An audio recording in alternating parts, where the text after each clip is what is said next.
নমস্কার বন্ধুরা, সুষমা কিচেন থেকে সবাইকে স্বাগত জানিয়ে আবার একটা নতুন ভিডিও নিয়ে তোমাদের সামনে চলে এসেছি। তা আজ বানাবো চিকেন ফ্রাই। তা চিকেন ফ্রাই বানানোর জন্য আমি এখানে 200 গ্রাম মুরগির মাংস নিয়েছি। এই মুরগির মাংসটা আমি শিলনোড়ায় বেটে নেব। তা সম্পূর্ণ ভিডিওটা প্রথম থেকে শেষ পর্যন্ত দেখতে থাকো। তা চলো। তো এখানে মাংসটা শিলনোড়ায় বেটে নিয়েছি, আর এখানে কড়াইতে আমি ধনে জিরে আর এখানে গরম মশলাটা ভালো করে ভেজে নিচ্ছি। এটা আমি শিলনোড়ায় বেটে নেব।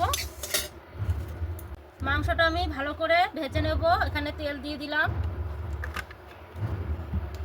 এখানে দিয়ে দেবো কেটে রাখা পেঁয়াজ।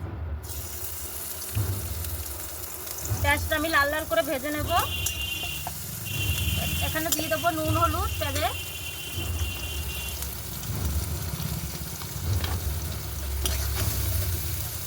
লাল লাল করে ভেজে নিয়েছি। এখানে আদা রসুন বাটাটা দিয়ে দেবো, আর দিয়ে দেবো লঙ্কার গুঁড়িটা দিয়ে দেবো।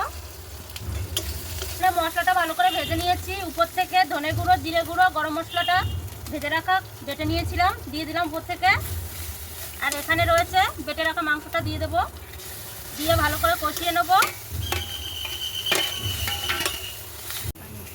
তো বন্ধুরা, মাংসটা আমি ভেজে ভালো করে কষিয়ে নিয়েছি। এখন আমি নামিয়ে ঠান্ডা করে চিকেন ফ্রাই বানিয়ে নেব। তো বন্ধুরা, আমি এখানে নিয়েছি বিস্কুট, টপ বিস্কুট। এই টপ বিস্কুটটা আমি শিলনোড়ায় বেটে নেব। কত সুন্দর হচ্ছে।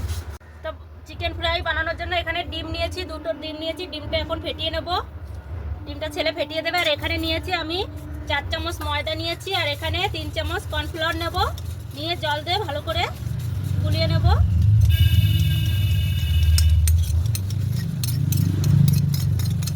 আর বিস্কুটটা তো গুঁড়ো হয়ে গেছে। চিকেন ফ্রাইগুলো সবগুলোই রেডি হয়ে গেছে। এইভাবে বানিয়ে নিচ্ছি। এইভাবে ময়দা কর্নফ্লাওয়ারের ভিতরে দিয়ে আবার বিস্কুটের গুঁড়োর ভিতরে দিয়ে আমি এখানে দুবার করে দিচ্ছি। আপনারা চাইলে একবার করেও দিতে পারেন।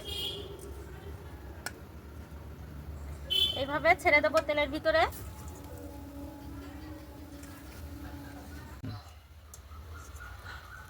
তো দেখুন বন্ধুরা, চিকেন ফ্রাই বানিয়ে নিয়েছি, কত সুন্দর হয়েছে।